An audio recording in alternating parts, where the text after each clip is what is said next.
Hi കൂട്ടുകാരെ, അസ്സലാമു അലൈക്കും. എൻ്റെ ഡെയിലി ബ്ലോഗിലേക്ക് എല്ലാവർക്കും സ്വാഗതം.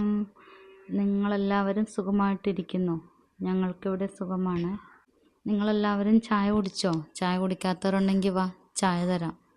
അങ്ങനെ എപ്പോഴത്തെയും പോലെ തന്നെ കിച്ചുമോനിക്കും ചക്കിക്കുമുള്ള ചായ എടുത്ത് വെച്ചിട്ട് വേണം അവരെ വിളിച്ചെണീപ്പിക്കാൻ. അവർക്കുള്ള ചായ എടുക്കുവാണ്. നിങ്ങളെല്ലാവരും എൻ്റെ വീഡിയോസൊക്കെ കാണാറുണ്ടോ? കാണുന്നവരൊക്കെ ഒന്ന് ലൈക്ക് ചെയ്യണേ. കഴിഞ്ഞ ദിവസം ടൗണിൽ വെച്ച് കുറച്ച് ഇത്താന്മാരെ കണ്ടേ. അവരുടനെ ഷാനൂസമ്മതല്ലേ ചോദിച്ചുകൊണ്ട് എൻ്റെ അടുത്തോട്ട് വന്നേ. എന്നിട്ട് അവർ പറഞ്ഞ്, എൻ്റെ പൊന്നോ ഡ്രസ്സ് ഒരു രക്ഷയുമില്ല, അടിപൊളിയാകട്ടോ, ഞാൻ എവിടെ നിന്നാണ് ഇങ്ങനെ മാക്സിയും ചുരിദാർ മെറ്റീരിയലും ഒക്കെ എടുക്കുന്നതെന്ന് ചോദിച്ചേ. ഞാൻ ഏത് ഷോപ്പിലൊക്കെയാണ് പോയി വാങ്ങുന്നതെന്നുള്ളത് ഞാൻ നിങ്ങളെ കാണിക്കാറുണ്ടല്ലോ, വീഡിയോസിലൊക്കെ ഇടാറുമുണ്ടല്ലോ. എന്നാലും അവർ പറയുക, അതൊന്നുമല്ല, ഞങ്ങൾ അവിടെയൊക്കെ പോയിട്ട് അവിടെ ഈ മോഡലൊന്നും കാണുന്നില്ല, അതുകൊണ്ട് വേറെ എവിടെ നിന്നോ എടുക്കുന്നതെന്ന് പറഞ്ഞു. ഞാൻ പറഞ്ഞില്ല, ഞാൻ പോകുന്ന ഷോപ്പുകളൊക്കെ ഞാൻ കാണിക്കാറുണ്ട്, അവിടെ നിന്ന് തന്നെയാണ് ഞാൻ എടുക്കുന്നതെന്ന് പറഞ്ഞേ. പിന്നെ എൻ്റെ ചുരിദാറിൻ്റെ ഷോളിനെ കുറിച്ച് ചോദിച്ചു. അതുകൊണ്ട് ഞാൻ ഷോളിന് മാത്രമായിട്ടുള്ള 1-2 വീഡിയോസ് ഇട്ടിട്ടുണ്ട്. നിങ്ങളെല്ലാവരും കണ്ടു കാണുമെന്ന് പ്രതീക്ഷിക്കുന്നു. കാണാത്തവരൊക്കെ ഒന്ന് കണ്ടു നോക്കണേ.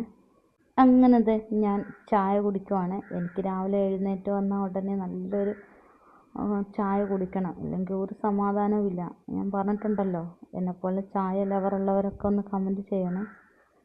ഇന്ന് ചക്കിക്കും കിച്ചുമോനിക്കും കൊടുത്തുവിടാൻ ഫ്രൈഡ് റൈസാണ് ഉണ്ടാക്കുന്നത്. ആദ്യം ചിക്കൻ വറുത്തെടുത്തു. ആ എണ്ണയിലേക്ക് തന്നെ ക്യാരറ്റ്, മുട്ടയെല്ലാം ഒന്ന് ഉടച്ചൂറ്റി ശരിയാക്കി എടുക്കുവാണ്. റൈസ് ഞാൻ നേരത്തെ വേവിച്ച് വെച്ചിട്ടുണ്ട്. ഇവർ ക്യാരറ്റ് അല്ലാതെ വേറെ വെജിറ്റബിളൊന്നും ഇട്ടാൽ കഴിക്കുകയല്ല, അതുകൊണ്ട് ഞാൻ ക്യാരറ്റ് മാത്രമേ ഇടാറുള്ളൂ. വേറെ എന്തെങ്കിലുമൊക്കെ ഇടുവാണെങ്കിൽ അത് ഓരോന്നോരോന്ന് പിറക്കി മാറ്റി വെച്ചിട്ടേ കഴിക്കുകയുള്ളൂ. അതുകൊണ്ട് ഞാൻ ഇട്ട് കൊടുക്കാറില്ല. ക്യാരറ്റ് ഇഷ്ടമാണ്, ഇത് ക്യാരറ്റ് ഞാൻ ഇടും. പിന്നെ മുട്ട 1-2 കൂടുതലും ഇട്ടേക്കും. നിങ്ങളൊക്കെ എൻ്റെ വീഡിയോസ് ഫേസ്ബുക്കിലോ ഇൻസ്റ്റയിലോ ഒക്കെ കാണുന്നെങ്കിൽ ഒന്ന് ഫോളോ ചെയ്തിട്ട് വേണേ കാണാൻ. അതുപോലെ യൂട്യൂബിലാണെങ്കിൽ എല്ലാവരും ഒന്ന് സബ് ചെയ്യണേ. യൂട്യൂബിൻ്റെ ലിങ്ക് പിന്നെയും എല്ലാവരും ചോദിക്കുന്നുണ്ട്. ഞാനത് ഫേസ്ബുക്കിൻ്റെയും ഇൻസ്റ്റയുടെയും ബയോയിൽ വെച്ചിട്ടുണ്ട്. നിങ്ങൾക്കൊക്കെ ഇന്ന് എന്തായിരുന്നു കുട്ടികൾക്ക് കൊടുത്തുവിടാൻ? എന്താ സ്പെഷ്യലെങ്കിൽ ഒന്ന് കമൻറ്റ് ചെയ്യണേ. ഇന്ന് പ്രത്യേകിച്ച് കറിയൊന്നുമില്ല. ഈ റൈസും അതിൻ്റെ കൂടെ ചിക്കൻ വറുത്തതും 2 പീസ് വീതം വെച്ച് കൊടുക്കുവേ. പിന്നെ എൻ്റെ വീഡിയോസിന് കമൻറ്റ് ഇടുന്നവരുടെ നറുക്കെടുപ്പ് 30-ാം തീയതിയാണ്. ഇന്ന് 23-ാം തീയതിയുമായി. അതുകൊണ്ട് എല്ലാവരും കമൻറ്റ് ഇട്ടോട്ടെ. ഈ ഒരു മാസം കമൻറ്റ് ഇട്ടതിൽ നിന്നും ഏറ്റവും കൂടുതൽ കമൻറ്റ് ഇട്ടവരെയാണ് തിരഞ്ഞെടുക്കുന്നത്. അവരുടെ വീട്ടിൽ കൊണ്ടുപോയി റെഡിമെയ്ഡ് ചുരിദാറാണ് 2 പേരെ തിരഞ്ഞെടുത്ത് അവരുടെ വീട്ടിൽ കൊണ്ടുപോയാണ് ചുരിദാർ കൊടുക്കുന്നത്. അതുകൊണ്ട് എല്ലാവരും കമൻറ്റ് ഇട്ടോ കേട്ടോ. പിന്നെ മറ്റുള്ളവരൊന്നും വിഷമിക്കണ്ട, അവർക്ക് പുതിയൊരു ഗീവ് അവേ ഉണ്ട്. ഇത് കഴിഞ്ഞാൽ ഉടനെ തന്നെയാണ് ബാക്കി എല്ലാവർക്കുമായിട്ടൊരു ഗീവ് അവേ. അങ്ങനെ കിച്ചുമോനിക്കും ചക്കിക്കുമുള്ള ലഞ്ചൊക്കെ എടുക്കുവാണ്. കിച്ചുമോനിക്ക് കൂടുതൽ റൈസാണ് എടുത്തു കൊടുക്കുന്നത്.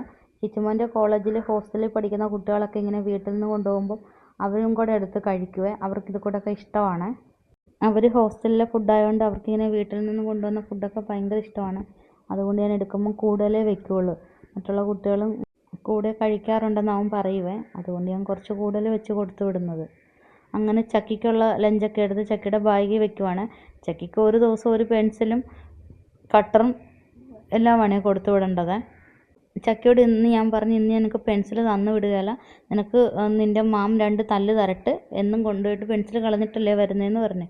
അങ്ങനെ ചക്കി അതുകൊണ്ട് കുറേ നേരം ഞാൻ പോകുന്നില്ല എന്നും പറഞ്ഞ് ഗർവിച്ച് തന്നു. പിന്നെ പുതിയ പെൻസിലൊക്കെ കൊടുത്ത് അങ്ങനെ ചക്കീനെ കൊണ്ടുവിടാണ്ടി പോവാണേ. ചക്കിയുടെ നേരത്തെ ഷൂ എടുത്തിടാൻ പറഞ്ഞാണ്. അപ്പോൾ ഞാൻ പെൻസിൽ കൊടുക്കലെന്ന് പറഞ്ഞുകൊണ്ട് ചക്കി കിറവിച്ച് നിൽക്കുവാണ്. അങ്ങനെ പെട്ടെന്ന് തന്നെ ബസ് വന്നേ. അവിടെ ബസ് മാർക്കറ്റ് റോഡ് കയറുമ്പോഴേ ഓണടി വീട്ടിൽ നിന്ന് കേൾക്കാവേ. ആ ഓണടി കേൾക്കുമ്പോഴത്തേക്കാണ് ഞങ്ങളങ്ങോട്ട് ഇറങ്ങിപ്പോകുന്നത്. വേറെയും കുട്ടികളൊക്കെ ഉള്ളതുകൊണ്ട് അങ്ങനെ ചക്കി ഞാനും പോവുകയാണ്. ചക്കിയുടെ ബസ് വന്ന് ചക്കി ബസ്സിൽ കയറി പോവുകയാണ്. പാവം ചക്കിക്ക് സങ്കടം എന്നും പോകാൻ സമയത്ത്. അപ്പോൾ അടുത്തൊരു വീഡിയോയുമായി വരാം.